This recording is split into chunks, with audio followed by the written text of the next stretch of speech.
Bwana Yesu asifiwe. Haleluya. Ewe mtu wa Mungu,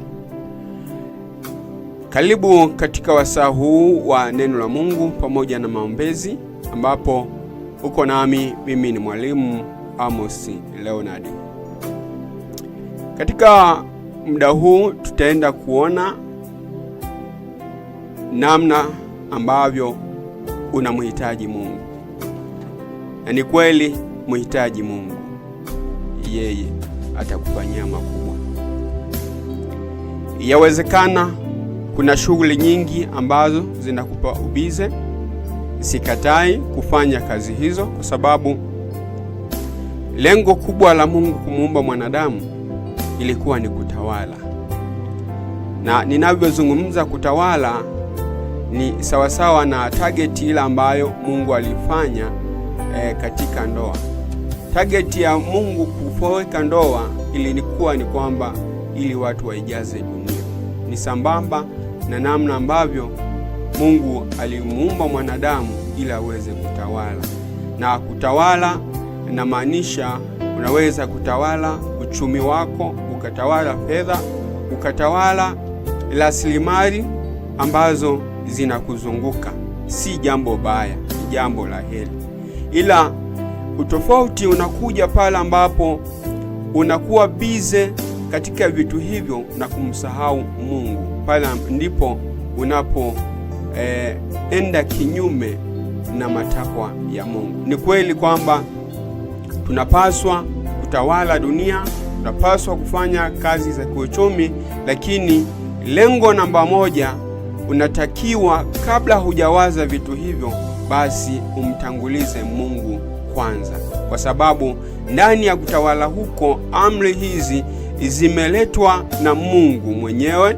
Kwa hiyo ili uweze kutawala katika njia sahihi na mienendo ya utawala wako katika kutawala fedha au mali ama resources yoyote, unapaswa kumtanguliza na kumfanya Mungu kuwa namba moja katika kila jambo. Kabla hujafanya jambo lolote, nasisitiza kwamba huna budi kumweka Mungu nafasi ya kwanza. Kabla hujatafuta mke, lazima umuweke Mungu nafasi ya kwanza. Kwa nini tunamweka Mungu nafasi ya kwanza? Ni kwa sababu yeye ndiye muumba wa kila kitu. Yeye ndiye mtoaji wa kila kitu. Hata agizo hilo la kwamba katawale dunia na vitu vyote vilivyomo, maana yake yeye ndiye aliyeviumba. Yeye ana uwezo wa kusema nakupa, ama yeye ana uwezo wa kusema hapana, kwa sababu akili yako naiona bado haijakomaa. Pengine waweza kupata utawala huo wa hizo rasilimali ukamgeuka Mungu ama ukamkosea Mungu, kama ambavyo hivyo Mungu amekubariki kidogo, unakengeuka, utaki kumkumbuka, unafanya mambo yako ya kitofauti, hali ya kwamba katika kumkosea Mungu huko unafanya mambo ambayo yapo kinyume na mapenzi ya Mungu, na Mungu kikweli anasikitika. Kwa nini? Amekwambia katawale dunia, katawale vilivyomo, katawale pesa. Ni vizuri ikiwa utazitawala hizo pesa ukiwa na Mungu. Bwana Yesu asifiwe. Haleluya. Unapaswa kuwa na Mungu katika kutawala pesa hizo. Unapaswa kuwa na Mungu katika kutawala kitu chochote ambacho Mungu amekuongoza wewe ukitawale. Haleluya. Muhitaji Mungu. Yeye ni kila kitu katika maisha yako. Hata kama uso wako, macho yako hayawezi kuona kitu cha kutawala, ila ukimshirikisha Mungu atakupa cha kufanya. Yawezekana fahamu zako unasema zinatosha, lakini mimi nakwambia hazitoshi, kwa sababu haujamtanguliza Mungu ambaye yeye ndiye aliyekupa hicho kitu cha kutawala. Mpe Mungu nafasi ya kwanza ili utawale pamoja na Mungu, na wewe utayaona mafanikio, utaona mafanikio sahihi. Usiwaze kwenda kwa waganga, usiwaze kwenda kufanya mikataba na mashetani, ama mikataba ya kuzimu, ama mikataba na njia zisizofaa au madhabahu zisizofaa. Weka utawala wako pamoja na Yesu Kristo Mungu, ili mambo yako yaweze kwenda vizuri. Nina uhakika ukifanya hivyo utakuwa na maisha yenye mwanga, maisha bora, maisha yenye furaha, maisha yenye kutabasamu, kwa sababu utakuwa na utawala bora wa rasilimali au fedha zisizokuwa na masharti. Haki, najua wapo ambao mmejiunganisha na mikataba mibovu au mikataba na madhabahu zisizo sahihi. Leo hii mnajuta, mnatamani mngeweza mtoke katika mikataba hiyo, lakini hamwezi kwa sababu iliambiwa ukijitoa katika mkataba huo utafilisika, ama ukijitoa katika mkataba huo utawapoteza ndugu. Utawapoteza tu kwa sababu upo katika chaneli ama njia isiyokuwa sahihi. Bwana Yesu asifiwe. Unahitaji kutawala pamoja na Mungu. Jitoe katika mikataba hiyo kwa kujiunganisha na Yesu Kristo kwa moyo mweupe, moyo wa kupenda, moyo wa kutogeuka.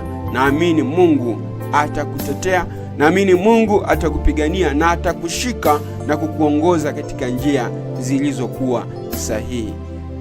Mtangulize Mungu, mweke Mungu moyoni mwako, mfanye Mungu kuwa wako, na yeye atakuwa ndani yako. Akiwa ndani yako, maana yake mambo yako yatanyoka vizuri na yatakuwa mazuri, kiasi ya kwamba hata wewe mwenyewe utafurahi, hata wewe mwenyewe utatabasamu. Ndugu zako watakuwa na maendeleo chanya kupitia wewe, jamii yako itakuwa na maendeleo chanya kupitia wewe, hata ndugu wanakuzunguka, marafiki wote watakuwa na maendeleo chanya kupitia wewe. Wewe utakuwa ni kielelezo.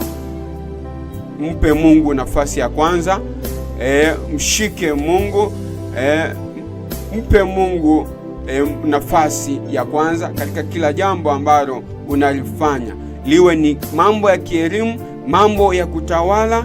Wewe mshike Mungu, mpe Mungu nafasi ya kwanza, muhitaji Mungu na yeye atakushika na atakupa maisha mazuri. Bwana Yesu asifiwe. Najua unamhitaji Mungu, na ujumbe huu umekuja maalum kwa ajili yako. Inaomba ni kuongoze sala hii ya toba.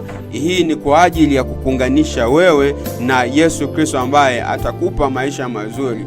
Hata Biblia ilisema kupitia kitabu cha Yohana 3:16 akasema, kwa maana jinsi hii Mungu aliupenda ulimwengu na hata akamtoa mwanaye wa pekee, ili kila mtu amwaminie asipotee, bali awe na uzima wa milele. Unamhitaji Yesu Kristo uwe na uzima wa milele katika afya yako, uwe na uzima wa milele katika uchumi wako, utawale ukiwa na afya na uzima tele kupitia Yesu Kristo, maana yeye ndio njia na kweli na uzima. Mtu hawezi kwenda kwa Baba isipokuwa kupitia njia ya Yesu Kristo. Unamhitaji Yesu ili mambo yako yakunyokee.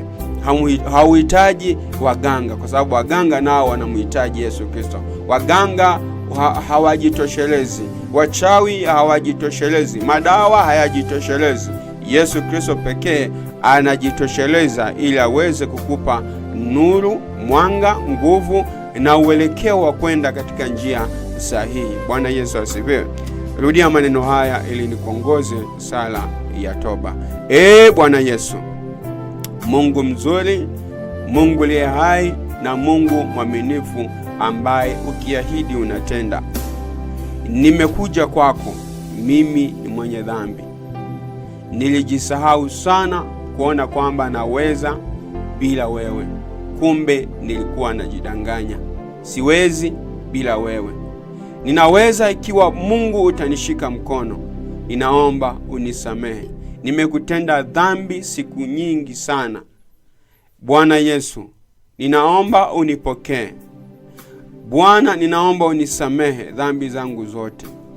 Pale ambapo nilifanya kwa makusudi ama kwa bahati mbaya, ninaomba unisamehe.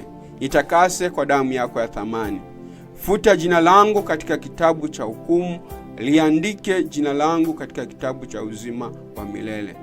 Ninaomba unipe Roho wako Mtakatifu ili aniongoze yale yote yanipasayo kutenda.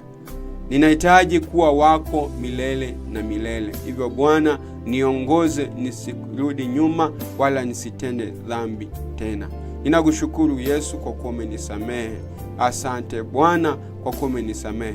Yote ni katika jina la Yesu. Amen.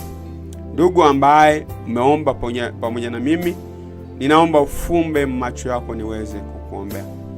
Bwana Yesu Mungu mzuri, ninakushukuru kwa sababu ya ndugu hawa ambao wamekupokea wewe na wanaahidi hawatarudi nyuma. Wanakuhitaji wewe ili watengenezee maisha mazuri. Wanakuhitaji wewe Jehova. Ninaomba Bwana ukawasaidie, ukawape uchumi mzuri, ukawape kutawala vizuri, Mungu kawaongoze katika njia sahihi katika kila jambo ambalo wanalifanya. Inaenda kinyume na hila na mipango yote ya shetani, ikashindwa kwa mamlaka ya jina la Yesu Kristo.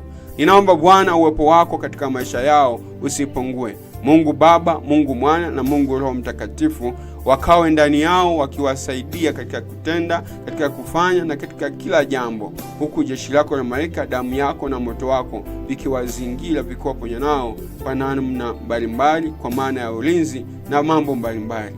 Ninakushukuru Yesu kwa kuwa utawatunza kiroho na kimwili. Asante Bwana kwa kuwa utawaongoza na watakuwa na maisha mazuri na misingi mizuri, maisha yasiyoyumbishwa, maisha yasiyotetereka, maisha yenye kutumainia wewe. Na ninatamka kwamba maisha yao yatakuwa yenye viwango vikubwa, maisha yao yatakuwa ni bora, maisha yao yatakuwa yenye baraka, maisha yao yatakuwa yenye kutabasamu, maisha yao yatakuwa ni maisha yenye nuru na njia bora. Watakuwa vielelezo na hata kwa watu wengine, na kupitia wao na watu wengine wataokolewa. Ninakushukuru Yesu kwa kuwa umewabariki. Yote nimeyaomba ni kupitia jina la Yesu Kristo, Bwana na Mwokozi wa maisha yetu.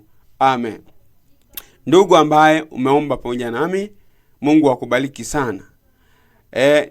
Kama unahitaji maombi na maombezi zaidi ama ushauri, ama una jambo lolote la kunishirikisha, ninaomba uwasiliane nami kwa simu nambari 0786614210. Namba hii unaweza kuitumia kwa WhatsApp, kwa kutuma message ama kwa kupiga, hususan kwa wewe ambaye upo nje ya nchi.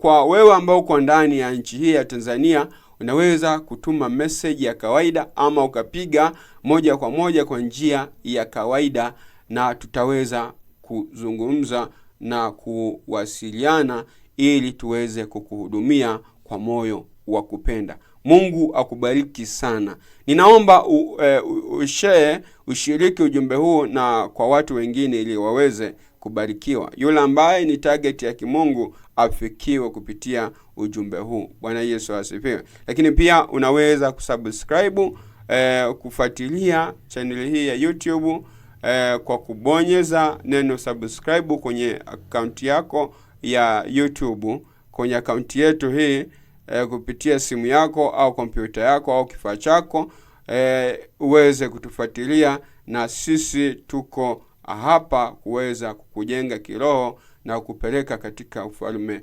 uliojaa neema, ufalme wa baraka wa Yesu Kristo. Bwana Yesu asifiwe. Mungu akubariki.